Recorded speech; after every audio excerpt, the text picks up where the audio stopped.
Olá pessoal, tudo bem com vocês? Professor Milton do canal Nosso Jeito de Falar, aqui onde você encontra tudo a respeito do Enseja, tá bom, meu filho? Então, de antemão, em primeiro lugar, eu já peço para você dar essa força pro professor, já se inscrever no canal, clica no botão vermelho que está aqui embaixo, o link das minhas redes sociais está aqui na descrição, inclusive o professor tem um grupo no Telegram, que é tipo o WhatsApp, que você pode conversar comigo diretamente, com pessoas de todo o Brasil que já fizeram o Enseja, que vão fazer o Enseja. Tá todo mundo lá, tá, pessoal? Então, você baixa o aplicativo e a gente conversa lá também. Mas já peço para você se inscrever aqui e vamos estudar juntos. Bacana, meu filho? Nós temos agora a questão de número 11. Você observa aí, ó, de cara, a questão de número 11 é um texto. Opa, professor, é um texto, é um texto. Então, nós já sabemos que nós estamos diante de uma questão de interpretação de textos, beleza? Então, você já sabe que nós já estamos diante de uma questão de interpretação de textos, tá? Eu vou mostrar aqui para você o o que o examinador do Enseja quer, né? Nós precisamos saber. Professor, o que que ele deu um texto e nós precisamos saber o que que ele quer. Vamos ver neste momento o que ele quer. Olha aí. Ele deu aqui, ó, várias alternativas, tá vendo? A, B, C e D. Então vamos lá. Vamos ler o texto, né, meu filho? Não dá para fazer uma questão de interpretação de texto sem ler o texto. Claro, professor, claro. Ó. Tenho questão 11. Tem uma montanha rochosa na região onde o Rio Doce foi atingido pela lama de mineração. Meu Deus do céu, o Rio Doce foi atingido por uma lama de mineração. O rio já ficou prejudicado, né? Nós já vimos que o rio ficou prejudicado. Prejudicado por conta de quê? De poluição, porque ele foi atingido por uma lama de mineração. A aldeia Krenak fica na margem esquerda do rio. Na direita tem uma serra. Aprendi que aquela serra tem nome. Opa, a serra. Ela é tão importante nessa região que ela tem um nome, ó, Taco Crack. Ela tem um nome, quer dizer, apesar de o Rio Doce ter sido atingido pela lama de mineração, no lado direito lá tem uma serra, e essa serra tem um nome. E personalidade. Observe aí que o autor do texto ele quer dar muita ênfase para essa serra. Ele está mostrando para a gente o quê? Que apesar de a lama do Rio Doce, a lama da mineração, ter atingido o Rio Doce, tem uma serrazinha lá, que ela tem nome, e ele ainda coloca uma palavra muito forte aqui, ó, personalidade. Quer dizer, a serra tem aquela personalidade, de dizer, olha, eu sou a serra Taco Crack, eu estou aqui, apesar de o Rio Doce ter sido atingido pela lama. Continue, professor.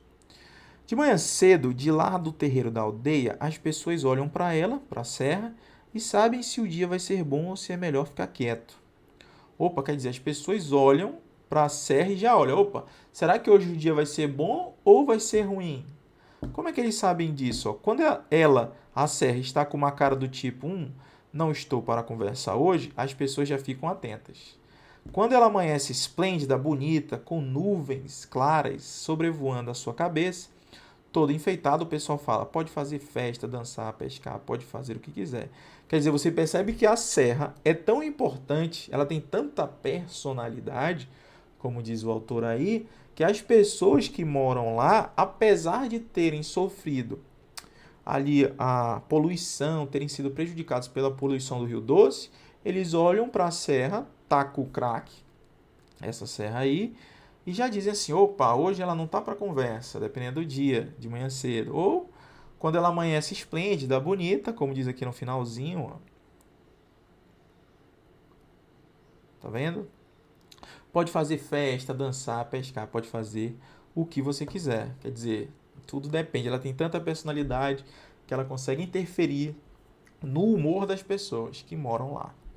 Beleza? Beleza, professor, eu entendi. Então vamos à questão. Relacionando a cultura de uma aldeia à natureza, beleza, em que ela se situa, o narrador demonstra a visão idealizada dessas pessoas? Não. Visão idealizada, pelo contrário, meu filho. Não foi idealizado nada. Foi aqui o Rio Doce, foi atingido pela lama. Meu filho foi prejudicado, poluição, não tem nada de ideal nisso aí. Prejudicou toda a natureza. Então não tem nada a ver com idealização, com sonho. Idealização, tá, meu filho? Eu vou colocar aqui, ó. Idealização, ideias tem a ver com ideais, né? Tem a ver com sonhos. Tem a ver com sonhos. E não é isso que o texto diz, né, filho? Não é isso. Letra B. Brinca com o sentimento das palavras indígenas. Indígenas? Você viu alguma coisa de brincar com sentimento? Não. A serra tem um nome indígena, mas ele não brinca. Ele não brinca. Pelo contrário, ele não brinca com o sentido das palavras. Ele não brinca. Ele não faz essa brincadeira de sentidos de jeito nenhum. Só diz o nome. Letra C. Vê na sensibilidade uma forma de resistência. Opa, meu filho, exatamente. Vê na sensibilidade uma forma de resistência. Por quê que é uma forma de resistência? Porque o local foi todo atingido por lama da mineração, o Rio Doce. E eles têm a sensibilidade. Professor, onde está essa sensibilidade? Aqui, meu filho, que eles olham, eles ficam, poxa, hoje a serra não tá para conversa. Ou quando ela acorda bonita, opa, serra, hoje a gente pode fazer festa. Quer dizer, o negócio está tão ruim, mas eles não perdem essa sensibilidade como forma de dizer, opa, nós estamos morando aqui, apesar de o Rio Doce estar poluído, estar prejudicado, nós estamos aqui, beleza? E a letra D, procura conhecer sua própria origem ética. Nada a ver, né, meu filho? Nada a ver com nada consta. Não tem nada. Procurar conhecer sua própria origem. Ai, meu Deus, não tem nada a ver, né? Vou colocar, riscar aqui assim, ó, para você ler. Bacana. Então, nós já sabemos que o gabarito é a letra C de casa. Percebeu, meu filho? Essa questão requer uma certa sensibilidade. Você deveria ler esse texto aí pelo menos umas 2 ou 3 vezes para perceber. Aí você ia analisar item por item e a ver que os outros, a letra A, B e D não tem nada a ver. E a C realmente é uma sensibilidade diante de tanto problema, eles são bem sensíveis em reconhecer ali a serra, como no dia bom ou no dia ruim, tá bom? Então já se inscreve no canal aí, dê essa força pro professor. A gente se encontra na próxima questão e valeu! Fala pessoal, tudo bem com vocês? Professor Milton do canal Nosso Jeito de Falar. Hoje comentando mais uma questão de linguagens, beleza? Questão de interpretação de texto. Inclusive, a nossa apostila de interpretação já está totalmente atualizada para o próximo Enseja, que você pode acessar aqui, ó, clicando no link na descrição, beleza? Tamo junto, vamos lá. O examinador do Enseja deu um texto aqui, ó. Você percebe? Esse texto é pequeno e fez uma pergunta aqui, ó. Vamos ver o que ele quer dizer aqui, ó. O uso de determinadas formas linguísticas tem sido rejeitado por algumas pessoas, sem que apresentem motivos reais para essa discriminação. No texto, o autor assume essa postura quer dizer, ele já está dizendo que algumas formas linguísticas, a linguagem em si, né, algumas maneiras de se falar, tem sido rejeitado por algumas pessoas, sem que apresentem motivos, beleza? Para essa discriminação. Ele já está dizendo para a gente, né? Então, vamos ver no texto onde que isso está. Onde que está essa postura do autor em rejeitar algumas formas de linguagem, beleza? Então, vamos lá. Palavras que ferem, palavras que salvam. Posso ajudar? Eu posso ajudar, olha uma expressão aqui. Eis duas palavrinhas que nos soam mais que familiares. Entra-se numa loja e lá vem. Posso ajudar? Ainda se fossem outras as palavrinhas, posso servi-lo? Precisa de alguma informação? Não.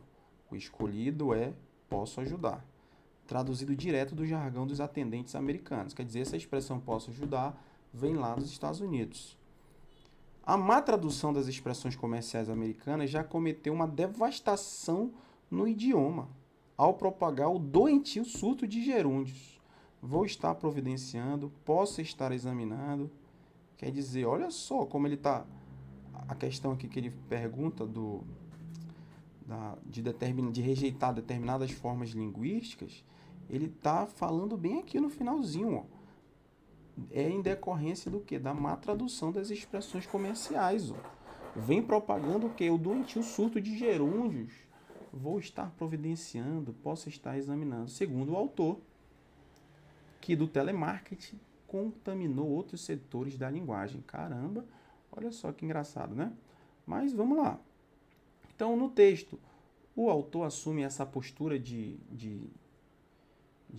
dessas formas linguísticas, né? De ter sido rejeitado por algumas pessoas, sem que apresentem motivos de discriminação. O autor assume essa postura a indicar as frases típicas de telemarketing para os ambientes familiares. Não, pessoal. De um jeito nenhum. Ambiente familiar, não. Nós estamos falando aqui, ó, de uma loja. Isso aqui é utilizado em loja, né? Posso ajudar? Então, essa de cara já não é, né? Pela fé. Letra B. Propor o uso de jargões e de expressões traduzidas em lojas comerciais. Pelo contrário, ele não propõe. Ele abomina. Ele diz que isso aqui, ó, é uma devastação. A má tradução é uma devastação no idioma, meu filho. Então, ele não propõe que se utilize isso. É o contrário. É uma crítica. Então, não é letra B.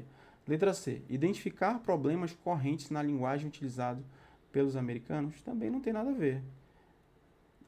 Ele só fala que vem de lá, dos americanos. Mas não tem a ver. Ele está falando aqui, ó, do nosso português.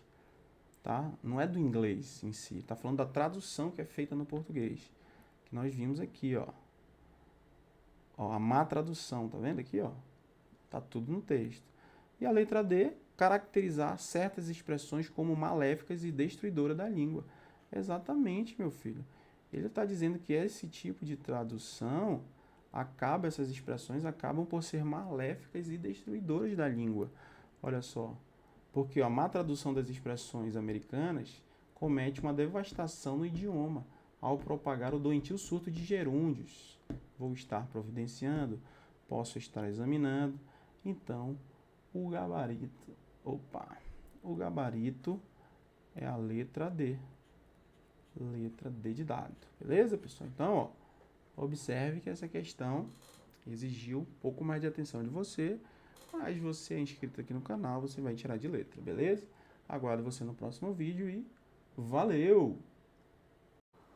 Olá, pessoal, tudo bem com vocês? Professor Milton, do canal Nosso Jeito de Falar. Estamos aqui diante de mais uma questão de linguagens do Enseja. De antemão, já peço para você se inscrever no canal, se você ainda não é inscrito.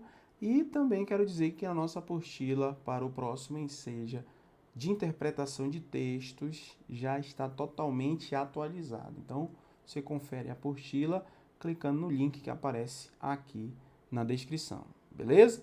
Então, pessoal, olha, essa questão é uma questão longa, né? É uma questão que muita gente errou, mas que você vai acertar a partir de agora. O texto, ele é um pouco maior, eu até dividi aqui, ó, ele em duas partes, para que a gente possa conseguir enxergar, beleza?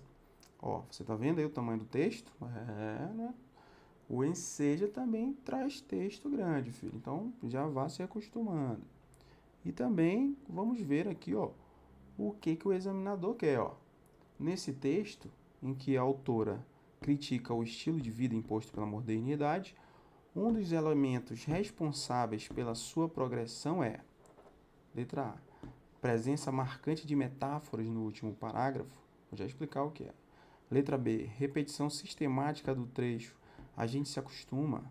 Letra C, recorrência de construções de contraste com a conjunção mais.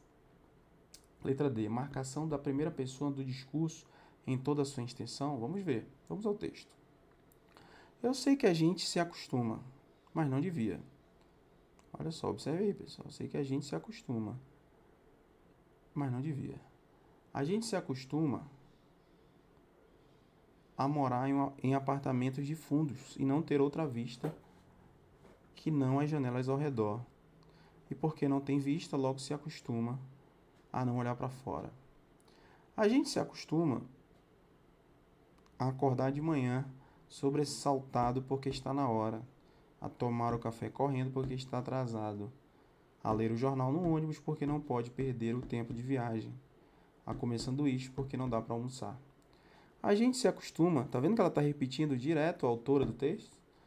Essa frase, a gente se acostuma a pagar por tudo o que deseja e do que necessita, e a lutar para ganhar o dinheiro com que pagar, e a ganhar menos do que precisa, e a pagar mais do que as coisas valem, e a procurar mais trabalho, para ganhar mais dinheiro, para ter com que pagar.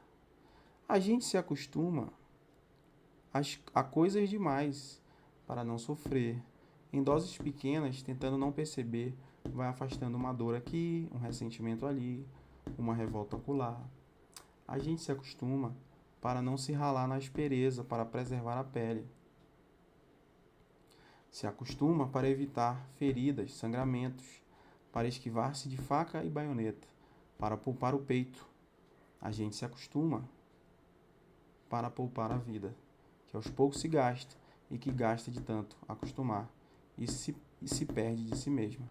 Você percebeu a repetição da frase, meu filho? A gente se acostuma. A autora está frisando isso. A gente se acostuma a isso. A gente se acostuma àquilo. A gente se acostuma. Beleza? Então, vamos ao que o examinador do Enseja quer. Nesse texto, em que a autora critica o estilo de vida, realmente ela critica, né? Porque a gente, segundo o texto, a gente está acostumado a fazer isso, fazer aquilo, de uma forma ou de outra e tal. A autora critica o estilo de vida imposto pela modernidade, beleza. Um dos elementos responsáveis pela sua progressão é a presença marcante de metáforas no último parágrafo. Isso poderia causar muita dúvida. O que é uma metáfora? Uma metáfora é uma palavra ali, ó, é como se fosse uma comparação, assim. É uma palavra que está sendo utilizada, na verdade, no sentido figurado. Por exemplo, quando eu digo assim, João é um leão, esse caso, essa frase, nós estamos diante de uma metáfora. O João, ele não é um leão, um animal. Ele é aquele cara forte, corajoso, bravo, que consegue alcançar as coisas. Então, ele é um leão. Isso é uma metáfora. Certo? A palavra leão está no sentido figurado. Então, vamos ver aqui, ó, se existe a presença marcante de metáforas no último parágrafo. Será que tem alguma palavra que está sendo utilizada no sentido figurado no último parágrafo? Vamos até o último parágrafo. Primeiro, segundo, terceiro, quarto, quinto.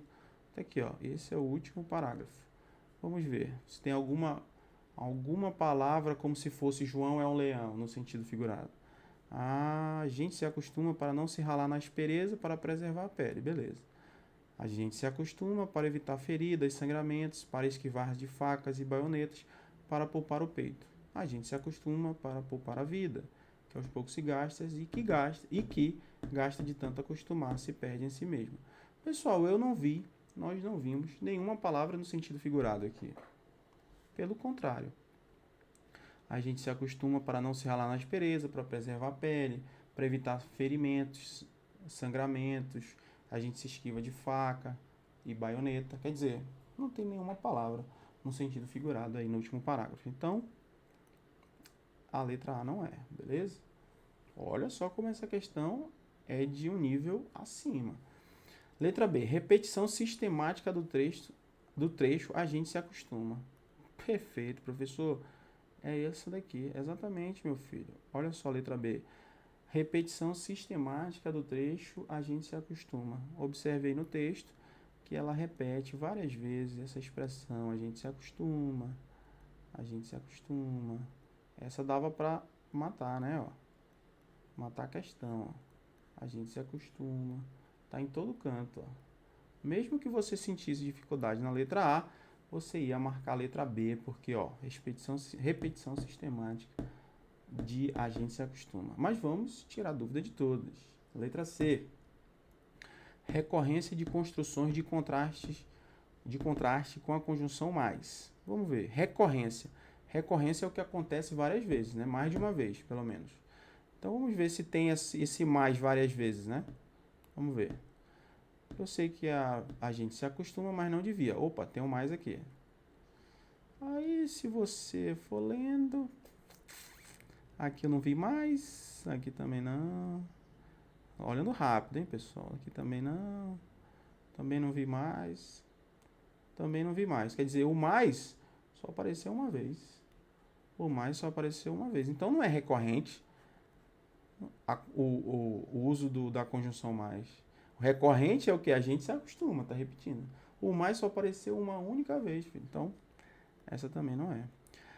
Letra D, marcação da primeira pessoa. A primeira pessoa é o eu, né? Eu faço, eu digo, eu escrevo. Marcação da primeira pessoa do discurso em toda a sua extensão? Claro que não, pessoal. Ele está falando, a gente se acostuma. Olha só. A gente se acostuma. Marcação da primeira pessoa. Ele está dizendo, olha só, ele está falando assim, ó, eu faço isso. Ele está falando utilizando eu faço isso, eu escrevo isso. Não, pessoal. Na verdade, ó, ele está se inserindo na conversa, né? Ó, a gente se acostuma a acordar, a ler, a gente se acostuma a lutar para ganhar dinheiro com o que pagar, ganhar menos do que precisa. Né? Ele não está falando eu faço isso, eu, né? Então não é marcação da primeira pessoa, dizer eu. Inclusive, essa questão aqui poderia ser alvo de recurso. Por quê? Se ele fala, ele poderia dar a entender que poderia ser a primeira pessoa do plural. Né? Se fosse a primeira pessoa do plural e trocasse essa construção, a gente se acostuma por nós, aí sim. Mas não, ele usou uma expressão, a gente se acostuma, ele não usou o eu. Né? Aqui o examinador do INEP, do Enseja, se refere ao eu. Ele não fala assim, ó, eu faço isso, eu trabalho para ganhar isso, eu me esquivo disso para não acontecer isso. Não, ele não usa o eu, ele usa a repetição da frase, do trecho, a gente se acostuma. Portanto, é uma questão de um nível maior, que caiu no Enseja, que você precisa estar pronto. Então, essa é a letra B. Você mataria também por eliminação, beleza? Só sobrou essa, que inclusive é a mais, tá mais na cara aí, né? Então, beleza, filho, encontro você no nosso próximo vídeo comentando questão e valeu! Fala, pessoal, professor Milton aqui comentando mais uma questão de linguagens para o próximo Enseja. Então, vamos lá, pessoal. Olha, tem uma tirinha aí, questão de interpretação, hein? Então, se você ainda não é inscrito no canal, dê essa força para o professor, se inscreve no canal. Quero dizer também que a nossa apostila de interpretação de texto já está totalmente atualizada para o próximo Enseja. Você consegue adquirir clicando no link que está aqui na descrição também, beleza? Dê uma olhadinha lá. Então, vamos lá, pessoal. Questão 20. Ele dá uma tirinha, tá fantasiado de qual monstro? Fake news. Olha, pessoal, isso é uma sátira, né? Você percebe aí, ó, hoje se fala muito em fake news. O que são as fake news, pessoal? Vocês sabem, né? Aquelas informações que às vezes chega ali no WhatsApp, que você acha que é verdade, mas é mentira. Então, as fake news nada mais são do que notícias falsas, né? Então, eu vou colocar aqui. Você escuta muito isso. Isso é fake news, não sei o que, fake news. Então, fake news são notícias falsas. Beleza? Então, o rapaz aí tá fantasiado de fake news, né? No Halloween. Então, vamos lá. O que o examinador do Enseja quer? O cartoon explora o uso de fantasias durante o Halloween. Beleza. Estabelecendo uma crítica, exatamente, uma sátira, em relação à comemoração dessa data no Brasil. Letra A. Não, pessoal, não tem nada a ver. Nada a ver. No Brasil não tem nada a ver. Letra B. Criação de fantasias sobre temas atuais. Vamos deixar essa daqui de molho, tá, pessoal? Vamos ver se tem alguma melhor. Letra C. Caracterização das pessoas como monstros? Não, porque fake news não é um monstro, né? Fake news, apesar de ser o Halloween, tem a múmia viva aqui, ó. mas não tem relação. A fake news já quebra a questão da caracterização como um monstro. Então não é a letra C. Errada. E a letra D? Presença de informações falsas nas redes sociais. Exatamente, meu filho. Olha só. O cartoon explora o uso de fantasias durante o Halloween, estabelecendo uma crítica. Qual é a crítica? É exatamente mostrar a presença de informações falsas nas redes sociais. Opa, teve muito aluno que me procurou, porque, professor, eu marquei a letra B, eu marquei que a criação de fantasias sobre temas atuais, fake news é um tema atual, e não sei o que, tal, não sei o que. Essa questão não foi anulada, pessoal. Essa questão, na minha opinião, poderia ter sido anulada, mas o examinador do Enseja preferiu escolher a resposta que mais combinava com a situação da figurinha aí, do cartoon. E a resposta é a letra D. Beleza, pessoal? Então o gabarito é a letra D. Bacana? E não a letra B, criação de fantasias sobre temas atuais. Na verdade, é a presença de informações falsas. É uma crítica, né? É uma crítica a respeito de presença de informações falsas nas redes sociais. Essa questão tirou muita gente ali da jogada, muita gente errou, mas às vezes em prova a gente precisa marcar a mais correta, a que mais tá certa, e a mais correta, no caso, é a letra D de dado, beleza, meu filho? Até a próxima questão. Fala, pessoal, tudo bem com vocês? Professor Milton do canal Nosso Jeito de Falar. Hoje nós vamos comentar mais uma questão de linguagens do Enseja aqui no canal e já peço para você dar essa força pro professor e clica aí no botão de inscrição, beleza? E também quero falar que a nossa apostila que é um sucesso já aqui na preparação para o Enseja, ela está atualizada para o próximo Enseja. O link está aqui na descrição, já dá essa conferida aí, beleza, meu filho? Então vamos lá. Essa questão é uma questão que o texto é grande. É uma questão que eu considero de um nível mais alto, uma questão difícil. Então eu tive que dividir o texto aqui em duas partes, porque o texto é grandezinho, ó, tá vendo? Dividir em duas partes e aqui o comando do examinador do Enseja. Então vamos lá. Primeiro vamos ver aqui o que ele quer. Ó. O texto aborda reflexões referentes à ideia equivocada de monolinguismo e ao preconceito com os diversos falares. A exigência de que todos dominem a norma padrão da língua como a única possibilidade de uso demonstra que o preconceito não é somente linguístico, mas pode ser ligado a... Quer dizer, antes de ler o texto, que o texto é grande, nós já sabemos que existe, que o texto está criticando a exigência de falar somente a norma padrão da língua. Quer dizer, o texto é uma crítica ao monolinguismo, beleza? É isso aqui, ó. Quer dizer, opa, todos têm que dominar a norma padrão da língua? Como assim como única possibilidade? Então, antes de ler o texto, você já sabe isso, que é uma crítica para aquelas pessoas que defendem que, opa, tem que ser a norma culta, a norma padrão tem que ser assim.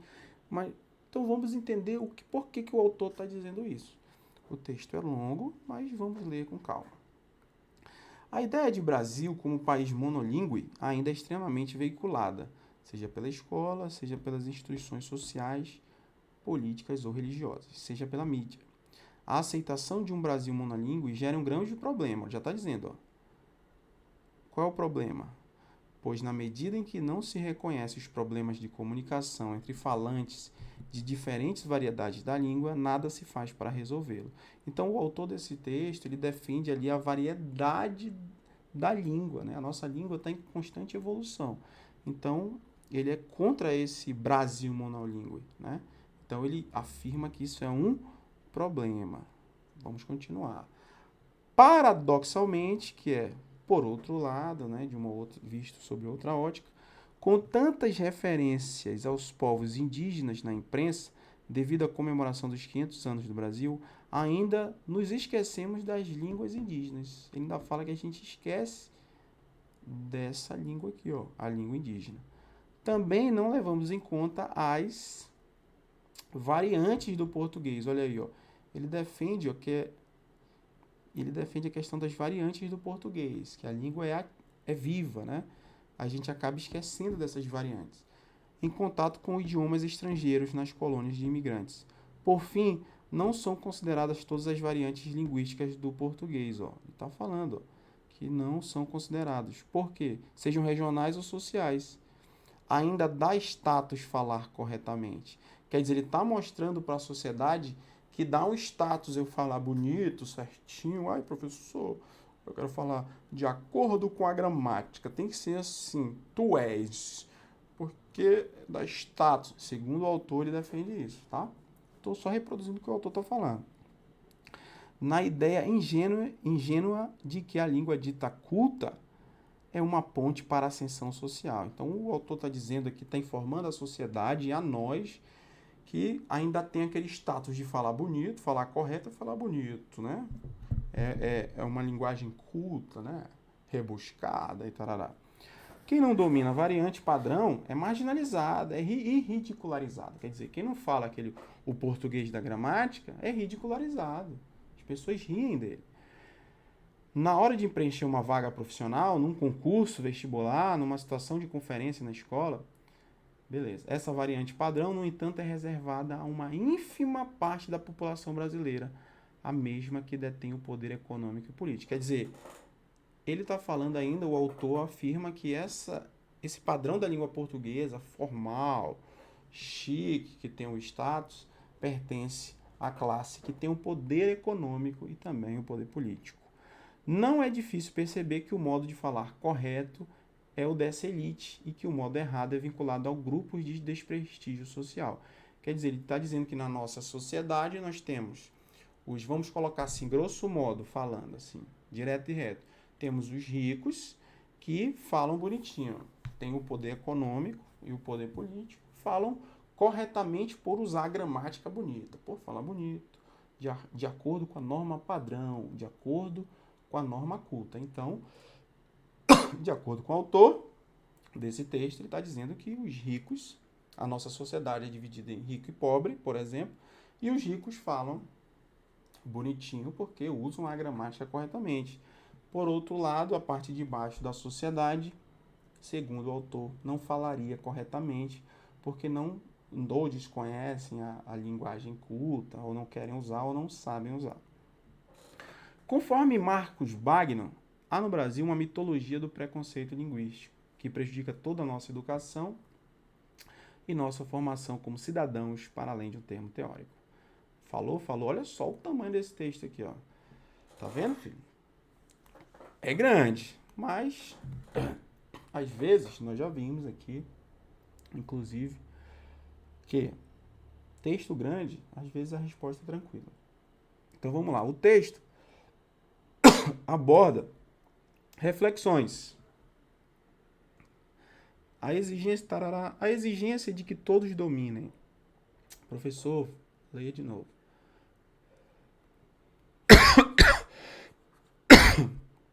O texto aborda reflexões referentes à ideia equivocada de monolinguismo e ao preconceito com diversos falares. Nós vimos isso. A exigência de que todos dominem a norma padrão da língua como única possibilidade de uso demonstra que o preconceito não é somente linguístico, mas pode ser ligado à raça? Não, pessoal. A raça, nada a ver. Nada a ver com nada consta. Raça branca, essas coisas, raça negro, raça parda, não tem nada a ver. O autor não fala isso. Região, também o autor não fala em região. Geração, idade, também não. Sociedade, sim. Sociedade, sim. A sociedade dos ricos, o autor defende aqui, ó. Olha, eu vou até grifar aqui para você. Não é difícil perceber que o modo de falar correto é o dessa elite e que o modo errado é vinculado a alguns grupos específicos, grupos de desprestígio social. Quer dizer, ele divide a sociedade em duas. Os ricos, né, que ainda tem o poder econômico e político, e os pobres. E segundo o autor, ele afirma aí que a parte de cima fala bem, porque tem condições, e a parte de baixo não. que seriam os pobres. Então, reflete isso na sociedade, tá? A nossa sociedade, ele coloca isso no texto, que ele divide a sociedade em 2 pontos, né? E exatamente é isso. Não tem segredo, meu filho. É a letra D de dado. Observa como essa questão poderia ser até considerada média para difícil, né? Mas dá para acertar. O que os meus alunos falaram é que eles estavam cansados no dia, não conseguiu ler o texto inteiro, mas dá para você ir pegando. Ó, se você conseguisse observar essa parte final aqui do texto, ó, esse parágrafozinho, essas linhas aqui, quer dizer, você conseguiria acertar a questão, beleza? Então, a resposta é a letra D de dado. E até o próximo vídeo, pessoal. Valeu!